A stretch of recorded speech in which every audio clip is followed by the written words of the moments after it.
भक्ति वाले आचार्य भक्ति वाले वो वाले समझ गए। स्वाध्याय वेलायम का है सर।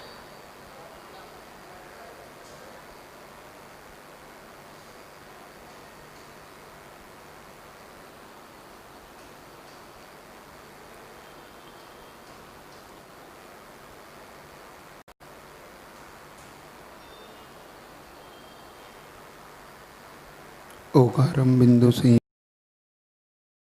कामदमुक्षिदम चे ओंकाराय नमः। अविरल शब्द गणोग प्रक्षालित सकल भूतल कलंक मुनि भैरूपास्ते तीर्था सरस्वती हरतोनुदुर्तम अज्ञानतिमिरान्धानां ज्ञानाञ्जन शलाकया चक्षुरुन्मिलितं येन तस्मै श्री गुरुवे नमः। परम गुरुभ्यो नमः। परम प्राचार्य गुरुभ्यो नमः। सकल कलेश विध्वंसकम शेषां परिवर्धकम धर्म संबंधकम भव्य जीव मना प्रतिबोधकारकमिदं शास्त्रम श्री इष्टोपदेश नाम अशूल ग्रंथकर्तारा श्री सर्वज्ञ देवा तदुत्तर ग्रंथकर्तारा श्री गणधर देवा हापति गणधर देवा तेषां वचोन सारमासाद श्रीमदाचार्य प्रवर श्री पूज्यपाद देवेर विरचितम मंगलम भगवान वीरो मंगलम गौतमो गणी मंगलम कुंदकुंदाद्युजेन धर्मोस्तु मंगलम सर्वमंगल मांगल्यम सर्वकल्याणकारकम प्रधानम सर्वधर्मानां जैनम जयतु शासनम। अब उस संस्कृत की शुद्ध भक्ति है ना, वो निकाल लो। लिखा है इस पर शुद्ध भक्ति लिखा है, वहाँ पे पढ़ो उसको। कोटि शतम द्वादश्चैव कोट्यो लक्षाणि सेत्तीर्थिकानि चैव पंचाशदष्टौ च सहस्रसंख्यामे सततं पंचपदं नमामि अर्हन्त भाष्यत्वं गणहर देवी गन्धियं सम्मं पडमामि भक्तयुक्तो सुदनाणमहोविं शिरसा इच्छामि बंती सुधभक्ति काउ सगु काउ तसालुचेन अंगु अंगु पैनीय पौणे परम शुद्ध पड़माणियों पूग गई चूलिया चेयु शुद्धुई थुई धुम गायम स्यानिच कालमंचेमी पूजेमी वंदामी नमम स्वामी दुख खो कम खो बोहिलाओ सुगई गमनम समाई मंडम जिन गुण संपत्ति हो मज्जम। अब जहाँ पर आचार्य भक्ति लिखा है अब वो वाली करना है। नमोस्तु स्वाध्याय वेला में आचार्य भक्ति का है सर।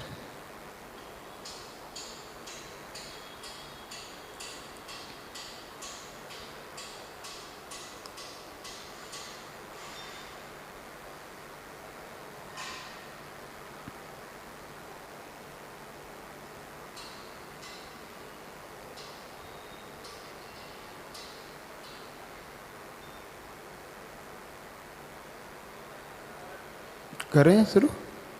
सृज्जलदीपारगेभ्य सपरमत विभावना पटुमतिभ्य सुचरित तपोनिधिभ्यो नमो गुरुभ्यो गुणगुरुभ्य छत्तीस गुण समज्ञे पंचविहाचार करण संदर्शे शिष्यानुग्रह कुशले धम्माईर्ये सदा वंदे गुरु भक्ति संजमेणय तरन्ति संसाय सायरम घोरम छिन्नति अट्टकम्बम जम्मन्मरणं न पावेन्ति ये नित्यं वत मंत्र होम निरता ध्यानाग्निहोत्राकुला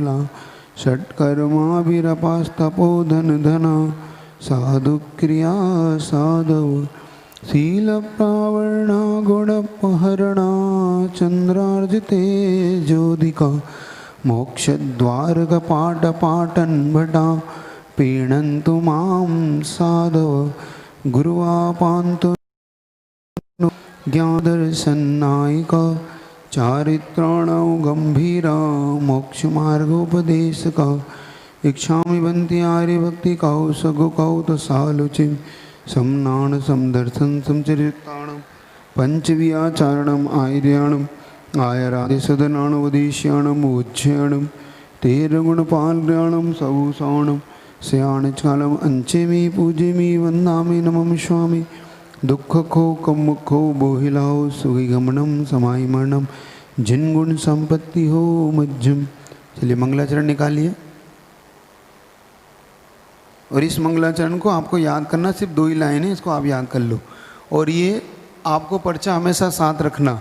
इसमें आपको ओंकारम बिंदु सेंतुम लिखा है, सबको पता है ओंकार बिंदु कहाँ से लिखा है? कुछ लोग अंदाज से ही चल रहे हैं, उल्टा कागज पकड़ पकड़ के शुद्ध भक्ति पढ़ रहे हैं।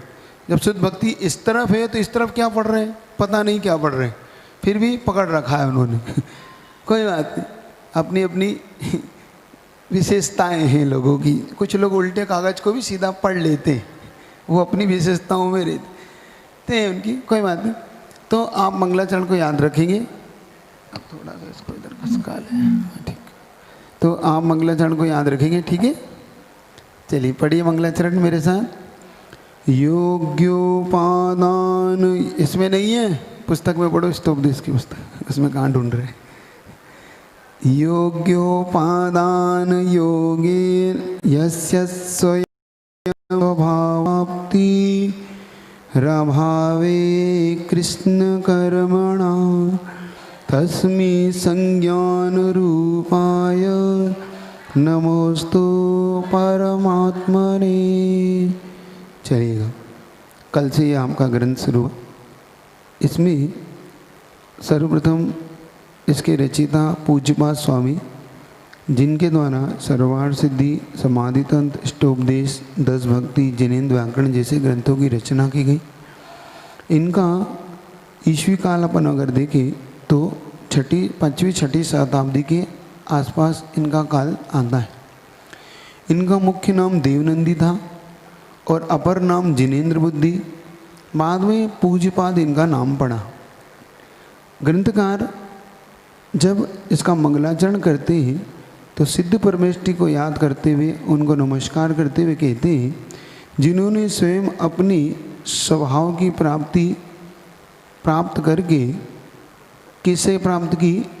अष्ट कर्मों के अभावे कृष्ण कर्मणा, कृष्ण मतलब संपूर्ण कर्मों के अभाव होने से जिन्हें अपनी स्वभाव की प्राप्ति हुई है, ऐसे तस्मै यानी उन संज्ञान ने अनंत ज्ञान रूप नमोस्तु परमात्मने, उन सिद्ध परमेष्ठी को मैं अब नमस्कार करता हूँ। अब इसमें अपने समझने वाली बात ये है, कल हमने समझा कि मंगलाचरण क्यों किया जाता है, तो उनके 6 कारण थे। अब मंगलाचरण कितने प्रकार से होता है? तो मंगलाचरण 3 प्रकार से होता है, आदि में, मध्य में और अंत में। आदि में मंगलाचरण करने का कारण होता है कि जब आदि में मंगलाचरण करता है तो सिद्ध उस विद्या से पारंगत होता है, मतलब जो उनके गुरु उस ज्ञान को देना चाहते हैं, उस ज्ञान से वो शिष्य लाभान्वित होता है और उस शिष्य परंपरा को ज्ञान की प्राप्ति बनी रहती है। मध्य का मंगलाचरण जब कार्य को आनंद पूर्वक पूर्ण करना होता है, किसी भी विघ्न की उसमें उत्पत्ति ना हो, इसलिए मध्य का मंगलाचरण किया जाता है। अंत का मंगलाचरण जो ज्ञान हम प्राप्त करना चाहते थे और जिन कारणों से हम ज्ञान प्राप्त करते हैं, मतलब ज्ञान और ज्ञान का फल, इसकी प्राप्ति और इसका फल हमें प्राप्त हो, इसलिए अंत का मंगलाचरण उपकार को पूर्ण करने के लिए करता है। इसीलिए यहाँ पर आचार्य परमेष्ठी ने मंगलाचरण को ऐसा किया। अब अपने को ये समझना है कृष्ण कर्मणे का भाव क्या, मतलब समस्त कर्म। तो कर्म कितने होते हैं? 8 प्रकार के, ज्ञानावर्णी, दर्शनावर्णी, मोहिनी, अंतराय, वेदनी, मोहिनी, आयु, नाम, गोत्र, अंतराय। इसकी उत्पन्न प्रकृति 148 होती है, ठीक है। अगर हम एक एक ज्ञानावर्णी की देखें तो ज्ञानावर्णी की 5 और दर्शनावर्णी की 9 और वेदनी की 2, मोहिनी की 28, नाम की 93, गोत्र की 2 और अंतराय की 5 और आयु की 4। ऐसे टोटल इन प्रकृति को हम देखेंगे तो 148 प्रकृतियाँ होती है। तो जिन परमात्मा की यहाँ स्तुति की जा रही है वो 148 यानी 8 कर्मों को और उनकी उत्तर 148 प्रकृति समस्त कर्मों को जिन्होंने अभाव कर दिया है। संज्ञान मतलब उन्होंने क्या प्राप्त कर लिया? तो उनके द्वारा अनंत ज्ञान, अनंत दर्शन, अनंत सुख और अनंत वीर, ऐसे अनंत चतुष्टय 4 घातियाँ कर्मों के नाश से, और फिर अव्ययवाद सुख, इनके द्वारा है ना, अलग अलग जो 8 सिद्धों के 8 गुण हैं, इन गुणों को आप इनमें लगाते जाइएगा। तो जिनके द्वारा ऐसे 8 सिद्धों के जो गुण हैं उनको, और अपने आत्मा के जो अनंत सुख, अनंत जो गुण हैं, अब कर्मों का आवरण जिनके आत्मा से निकल चुका है, ठीक ऐसे, तो तस्में यानी उस संज्ञान रूप परमात्मनि, तो परमात्मा के हम भेद देखें तो 2 भेद है। कौन कौन से? सकल परमात्मा और निकल परमात्मा। सकल परमात्मा किसे कहते हैं? हाँ, अर्यंत भगवान को सकल परमात्मा कहा जाता है। सकल मतलब जिनके अभी मात्र 4 घातिया कर्म का नाश हुआ, लेकिन अभी उनका शरीर शेष है, जिनका समोसरण गंधकुट इत्यादि आयु कर्म है, नाम कर्म है, गोत्र कर्म है और वेदनी कर्म, ऐसे 4 अगाध्या कर्म जिनके शेष है, ऐसे सकल परमात्मा। निकल परमात्मा का मतलब होता है जिनके संपूर्ण कर्मों का नाश, ऐसे सिद्ध परमात्मा। छिड़ाला में आप पढ़ते हैं ना, सकल निकल परमात्मा ज्ञान शरीरी त्रिविध मल कर्म बल वर्जित सिद्ध महंता, ऐसा आप छिड़ालाकार के साथ आपने पढ़ा। इसीलिए यहाँ पर इस प्रकार से ये मंगलाचरण का अभाव हम सबको समझ में आया। तो मुख्य रूप से कर्मों का अभाव कैसे होता है? तो जब हम व्रत संयम नियम को रत्नत्रयी के साथ, मतलब सम्यक दर्शन, सम्यक ज्ञान, सम्यक चारित्र की जब हम प्राप्ति करते हैं, और उस सम्यक तीनों की रत्नत्रय की एकता रूप शुद्धोपयोग जब इस आत्मा में उत्पन्न होता है, तो शुद्धोपयोग का फल क्या होता है? केवल ज्ञान। ध्यान रखना, अशुभ उपयोग से बच के जीव शुभ उपयोग की ओर जाता है। बढ़ता हुआ सुपयोग वही शुद्धोपयोगों में ढलता है जब वो रत्नत्रयी को प्राप्त कर लेता है। रत्नत्रयी 2 प्रकार से होता है, व्यवहार रत्नत्रय और निश्चय रत्नत्रय। जब तक मुनि 6ठे 7वें गुण स्थान में है, तब तक उनका ये व्यवहार रत्नत्रय कहलाता है। यही व्यवहार रत्नत्रय निश्चय रत्नत्रय में ढलता है। कोई अगर ये एकांत से ऐसा समझता है कि जीव को निश्चय रत्नत्रय पहले प्राप्त होता है, तो ये उसकी महान भूल है। क्योंकि जब भी जीव को प्राप्त होगा, पहले व्यवहार रत्नत्रय प्राप्त होगा, और वही व्यवहार रत्नत्रय आगे जाके निश्चय रत्नत्रय यानी शुद्धोपयोग में ढलता है। पहले भी आपको बताया था, निश्चय कहो, शुद्धोपयोग कहो, मुख्य कहो, और ये सब आपके लिए विशेष तौर से एकार्थवाची है। व्यवहार कहो, गुण कहो, अशुभ उपयोग कहो, अशुद्ध उपयोग कहो, ये सब एकार्थवाची है। ठीक, यही शुद्ध उपयोग जब आगे के गुणस्थान में पड़ता है, क्योंकि आप चूंकि हम गुणस्थान पढ़ चुके हैं, तो इससे थोड़ी थोड़ी गुणस्थान की चर्चा तो आपसे कर ही सकता हूँ, कर सकता हूँ ना। आपने सीख भी लिए ताकि आपके गुणस्थान आपके दिमाग में बने रहें। जो श्रेणी चढ़ता है, श्रेणी समझ गए? अधा पर्वतकर्ण, अपूर्वकर्ण, अनित्यकर्ण, ऐसे 3 परिणाम अपन ने समझे थे। तो जब वो श्रेणी चढ़ता है, तो उपसम श्रेणी और कौन कौन सी श्रेणी चढ़ता है? वो उपसम और छब्बक श्रेणी। उपसम श्रेणी कौन से सम्यक दर्शन से चढ़ सकता है? नहीं, हाँ, प्रथमोपसम से कभी श्रेणी नहीं चढ़ता। द्वितीयोपसम और छायिक, इन 2 सम्यक दर्शन से उपसम श्रेणी को चढ़ सकता है। छपक श्रेणी कौन से सम्यक दर्शन चढ़ता है? छायिक, छायिक से ही वो चढ़ता है, ये आपको ध्यान रखना है। ठीक है, तो जो निकल सकल परमात्मा है, तो वो शुद्धोपयोग में जब होते हैं, तब सकल परमात्मा की भूमिका बनती है। तो धीरे धीरे जब वो केवल ज्ञान प्राप्त करते हैं, मतलब 8वें, 9वें, 10वें, 12वें गुणस्थान में जाके जब आकर वो 4 घातिया कर्मों का नाश करते, तो वो केवल ज्ञान को प्राप्त करते, तो सकल परमात्मा कहलाते हैं। इन 8 कर्मों को नाश करने के लिए क्या करना पड़ता है? तो रत्नत्रय को लेना होता है। सम्यक दर्शन 4th गुण स्थान में प्राप्त हो जाता है, सम्यक दर्शन, सम्यक ज्ञान, सम्यक चारित्र जो एक देश होता है, तो एक देश चारित्र का मतलब होता है पंचम गुण स्थान। सकल चारित्र का मतलब होता है मुनि महाराज। ठीक, अब आगे बढ़े। ठीक, इस प्रकार से आपको तो ये सब निर्जरा का साधन क्या क्या है? व्रत, समिति, गुप्ति, धर्मानुपेक्षा, परिचय, जय, चारित्रे। आपने 9वें अध्याय को पढ़ा होगा तत्वार्थ सूत्र का। उसमें एक सूत्र आता ना, निर्जरा के कारण कौन कौन से? व्रत है, समिति है, गुप्ति है, परिचय, जय, अनुप्रेक्षा है ना, 12 भावना का चिंतन, और परिचय, जय, अनुप्रेक्षा, ये सब कर्म निर्जरा के हेतु हैं। इन्हीं से कर्म निर्जरा होती है। आगे आपको ये मंगलाचरण पूर्ण करने के बाद स्वभाव कितने प्रकार के हैं? 2 प्रकार के, स्वभाव और विभाव। ठीक है, हमारा स्वभाव का मतलब हुआ कि जो हमारा मूल स्वभाव है, आत्मा का स्वभाव कैसा है?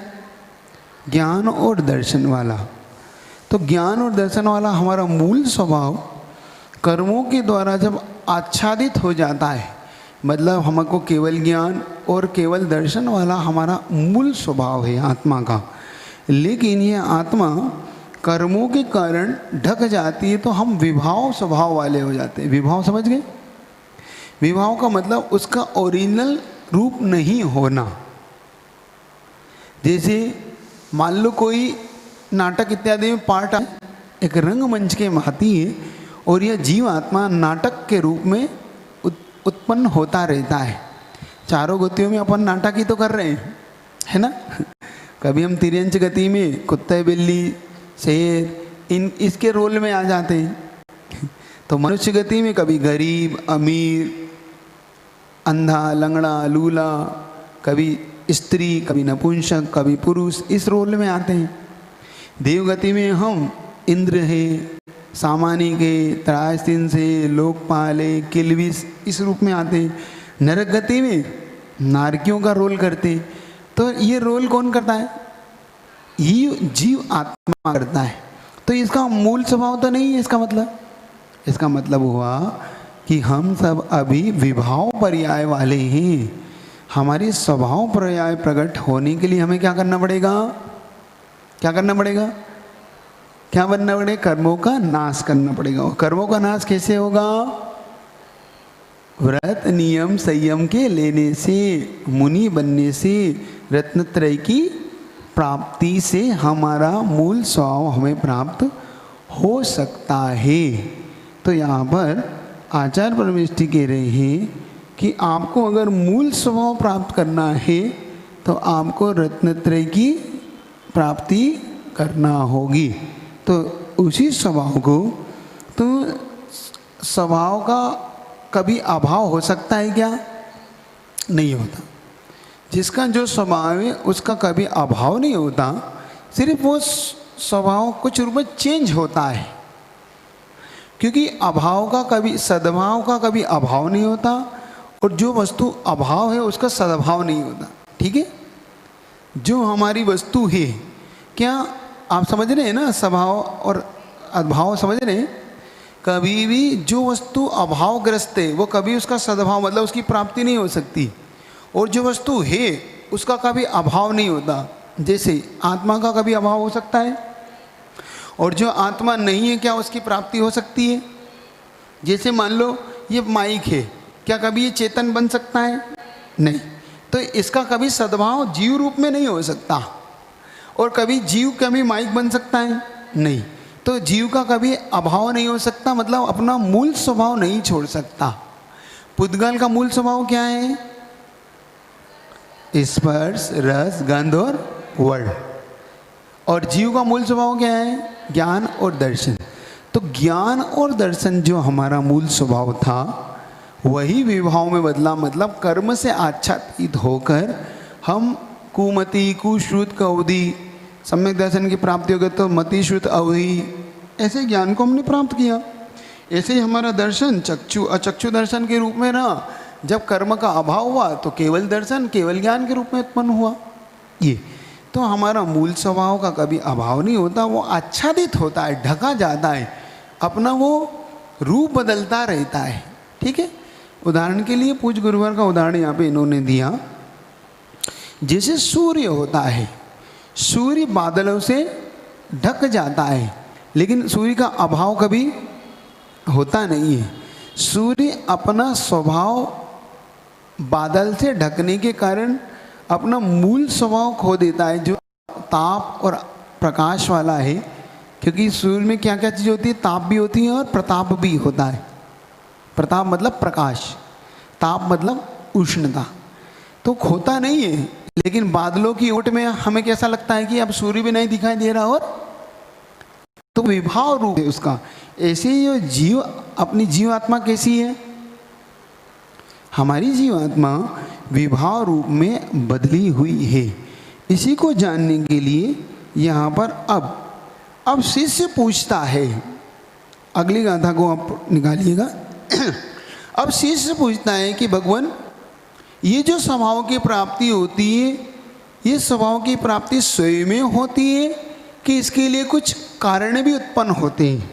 तो आचार्य इसको उत्तर देते हैं कि इसकी उपलब्धि जो होगी वो किस कारणों से होगी वो बता रहे हैं। ठीक है, पहले एक मैं उच्चारण करूँगा, फिर आप उच्चारण करेंगे, फिर एक साथ अपन उच्चारण करें। ठीक, योग्योपादान योगेन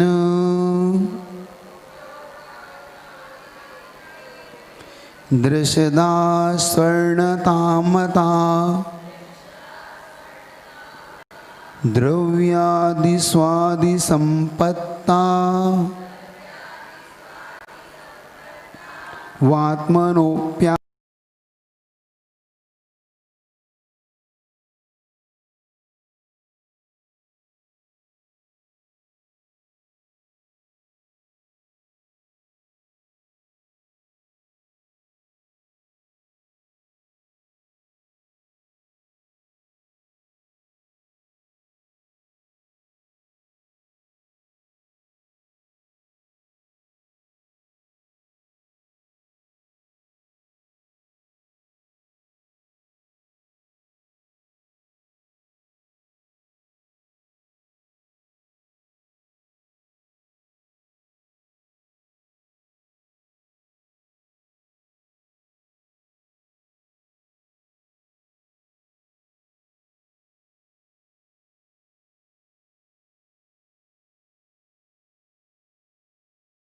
कारणों से ही कार्य होता है।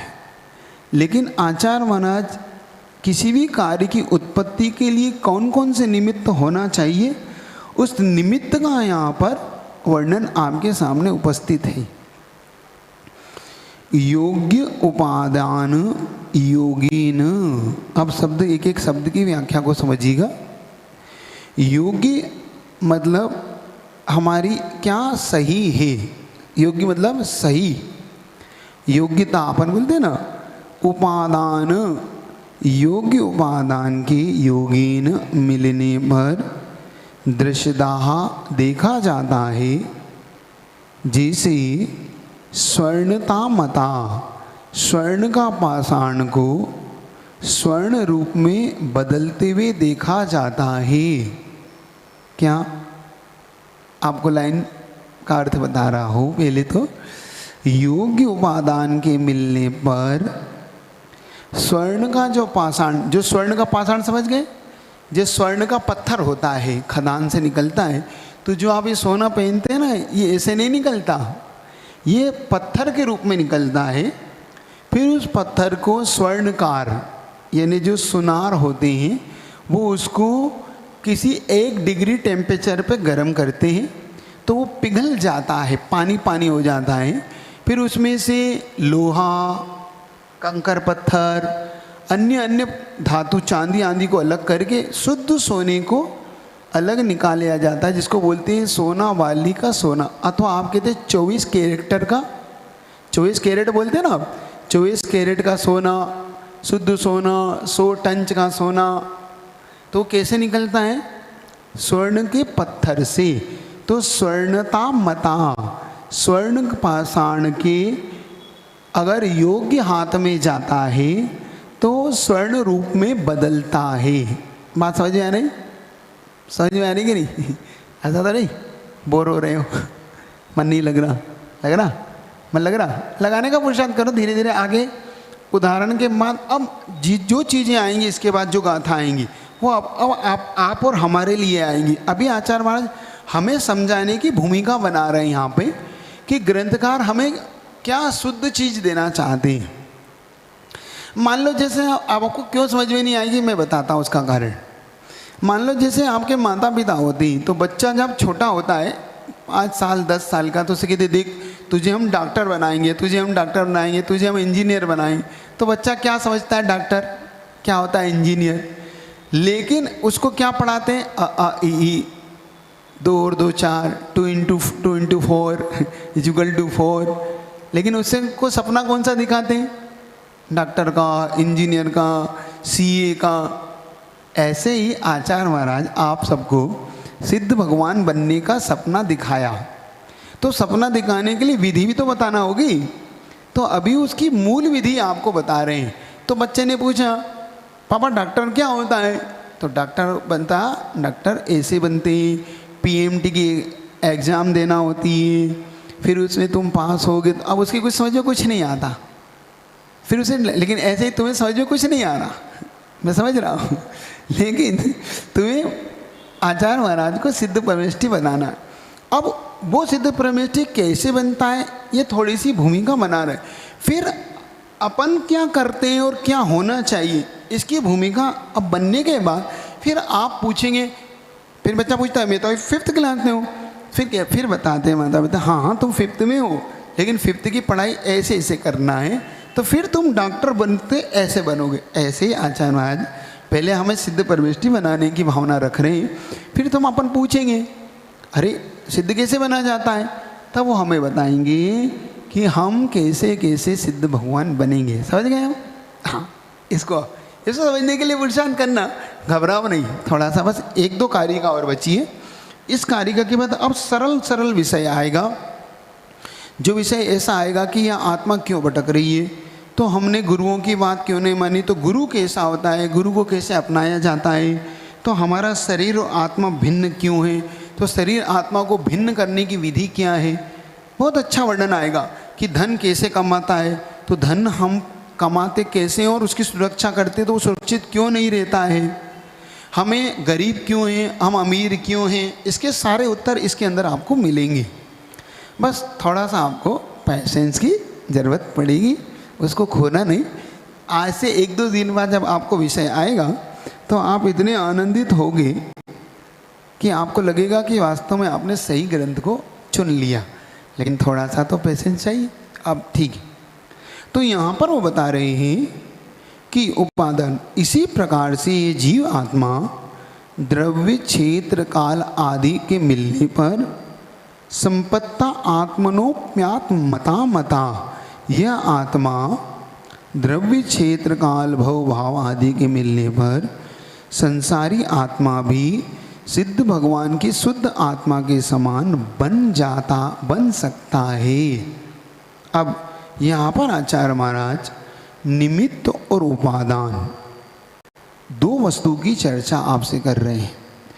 जब भी किसी कार्य की पूर्ति होती है, सिद्धि होती है, तो 2 कारणों से होता है, अंतरंग कारण से और बाहरिंग कारण से। अब इसको कैसे समझोगे, तो आप ऐसे समझो, आपके अंदर ज्ञान है कि नहीं? आप सब जल्दी बताओ मुझे, आप सब ज्ञान है कि नहीं आपके अंदर? और जब आपके अंदर ज्ञान है तो फिर मेरी और इस पुस्तक की क्या ज़रूरत है आपको? जब आप कह रहे हो मैं तो ज्ञानवान हूँ, मैं तो ज्ञानी हूँ, ज्ञान तो है, लेकिन महाराज उस ज्ञान को उद्घाटित कौन करेगा, मेरे उस ज्ञान को बताएगा कौन? तो ये पुस्तक आपके उस ज्ञान को प्रकट करती है। ज्ञान पुस्तक में होता है कि जीव में होता है? जीव में होता है। तो फिर आपके बच्चे को स्कूल क्यों भेजते हो इन पुस्तकों को ले लेके? ये एक प्रकार की हमारे अंदर जो ज्ञान है उस ज्ञान को प्रकट करने के लिए ये कारण है। वरना आपका बेटे के अंदर 2 और 2 जानना किससे जाना उसने? पुस्तक से जाना।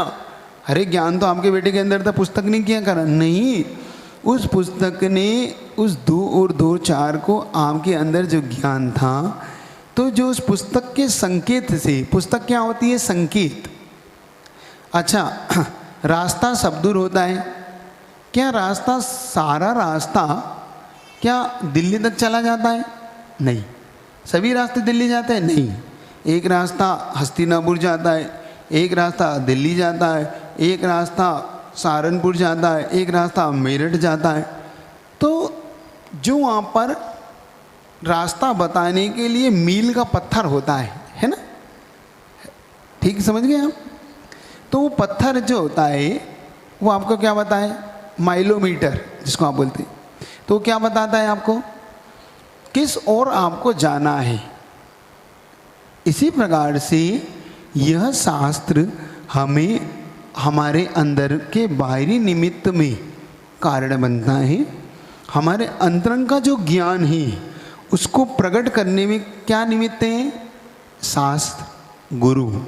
तो ये बाहरी निमित्त कहलाते हैं। लेकिन क्या मात्र शास्त्र से ज्ञान उत्पन्न हो सकता है? नहीं। अगर आपके अंदर ना हो तो क्या मैं या कोई भी शास्त्र आपके अंदर ज्ञान उत्पन्न कर सकता है? जैसे ये माइक, क्या इस माइक में ज्ञान है? नहीं। तो क्या इस माइक में ज्ञान डाल सकता है ये शास्त्र? नहीं डाल सकता ना। तो शास्त्र इन माइक में ज्ञान नहीं डालता, लेकिन इस शास्त्र ज्ञान प्राप्त होता है कि नहीं होता है? किसको? जिसके अंदर ज्ञान हो। समझिए, अब आपको बात समझ में अब जल्दी आ जाएगी कि यहाँ पर पूज्यपाद स्वामी क्या कहना चाह रहे हैं हमसे। वो कहना चाह रहे हैं कि उपादान की योग्यता मतलब अंतरंग, हमारे अंदर में अगर उपादान की योग्यता हो और बाहर में हमें सही निमित्त मिल जाए। स्वर्ण के पाषाण के अंदर स्वर्ण था, तो वो स्वर्ण जब तक किसी काम का नहीं था तब तक, जब तक उसको स्वर्णकार का हाथ नहीं मिला। अगर स्वर्णकार का हाथ नहीं मिलता तो क्या वो आप और हम उसको उपयोग में लाते? हमारे लिए क्या था? पत्थर। कोई कीमत नहीं थी, क्योंकि हम जानते ही नहीं थे कि ये सोना होता है, इस पत्थर में सोना होता है, सोने में सोना हमारे उपयोग में आता है। हमें तो पत्थर लग रहा था, हम तो उसको हमने तो पटक रखा था घर के किसी कोने में। और एक स्वर्णकार आया, तुमने क्या कर रखा है? क्या कर रखा है? पत्थर है। अरे पत्थर नहीं है, क्या है? सोने का पत्थर है। सोने का पत्थर है? तो फिर आप उठा के जब तिजोरी में रख लेते हो। अभी तक ये दर दर की ठोकर खा रहा था, लेकिन जैसे ही सही व्यक्ति के हाथ में आया तो सोने का पत्थर अब कीमती हो गया। वैसे ही बाहरी निमित्त मिलने पर यह जीव आत्मा अपने अंतरंग उपादान को प्रकट कर लेता है। तो बाहरी निमित्त ज्ञान होता है, तो वो कौन? शास्त्र, गुरु, प्रभु, इनका निमित्त पाकर हम लोग सम्यक दर्शन इत्यादि को प्राप्त कर लेते हैं। ये बाहरी निमित्त हैं, लेकिन योग्यता हमारे अंदर होती है। तो सम्यक दर्शन की योग्यता के लिए हमारे अंदर क्या योग्यता होती है? भव्यता। भव्यता हमारी क्या है? उपादान शक्ति। हमारे अंदर क्या होना चाहिए? भव्यता हो, संगीपना हो, पर्याप्तक हो। हम लोग चारों गति के जीव में से ज्ञानोपयोग वाले हों, जागृत हों। सम्यक दर्शन के लिए क्या क्या चाहिए? निमित्त, अंतरंग निमित्त क्या क्या चाहिए? अब देखो, इसको याद कर लो। भव्यता, संगी पंचेंद्री हो, पर्याप्तक हो, जागृत हो, ज्ञानो उपयोग वाले हों। ये होंगे तब हमारे अंदर सम्यक दर्शन की प्राप्ति हो सकती है। फिर से बोल दूं, भव्यता, संगी पंचेंद्रीपना, पर्याप्तक, जागृत और ज्ञानो उपयोग वाले हों, तब हमारे अंदर सम्यक दर्शन की प्राप्ति। ये हो गई हमारा अंतरंग उपादान। बाहरी उपादान क्या हो? सच्चे देव गास गुरु का सानिध्य हो, ऐसा द्रव्य क्षेत्र काल हो, है ना, ये सब हमारे बाहरी निमित्त हैं।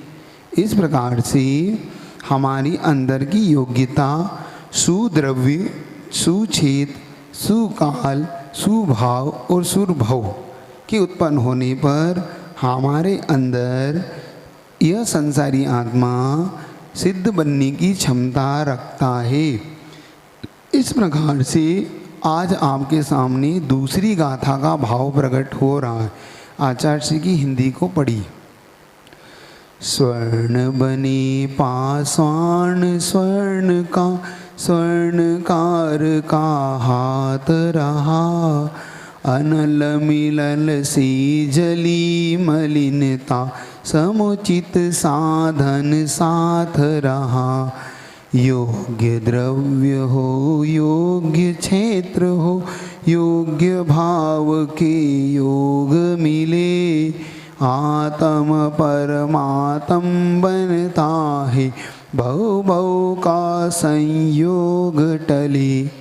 अब कल से एक काम कर देना आस्तिक, जो ये पढ़ रहे हैं गाथा, इसका 2-2 फोटो कापी आप ऑनलाइन भेज देना, ताकि लोग भाग पढ़ें तो उनके पास पढ़ने के लिए कुछ तो हो। वो किस चीज़ से पढ़ेंगे, ठीक है। तो कल से कितने लोग पढ़ रहे हैं कि नहीं? कितने लोग पढ़ रहे हैं? 40 लोग पढ़ रहे हैं। तो सभी लोग ऑनलाइन पढ़ रहे हैं, उनसे आप किसी को कुछ प्रश्न पूछना हो तो ऑनलाइन प्रश्न, आपको तो नहीं पूछना किसी को इसमें कोई प्रश्न, तो प्रश्न पूछ सकते हैं। ऐसे ही आधी घंटा की अपनी क्लास चलाएंगे। ठीक आपके 5 हो गए, 5 बजे आपको हम छोड़ देंगे। ठीक 6:15 पे आप और हम आचार्य भगवान की उस कथा को आज आगे बढ़ाएंगे। आज की कथा सुनने लायक रहेगी, क्योंकि अब किस प्रकार से उस नायक विद्याधर का जन्म हुआ, तो किस नगर में हुआ, और आज एक और मुख्य इसकी विशेषता है, इसका ऐसा भाव है कि अपन क्यों ना इसको या तो गौतम गणधर के मुख से सुने, अथवा क्यों ना इसको स्वधर्म की सभा में इसकी चर्चा बना के सुने।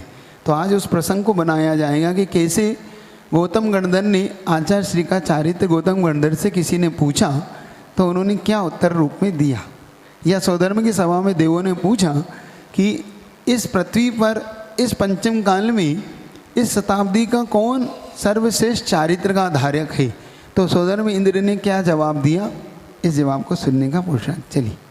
जिनवाणी के ज्ञान से सुजे लोग हलो, सो वाणी मस्तक धरो सदा दे तू लोग, हे जिनवाणी भारती तू है जब दिन रे जो तेरी।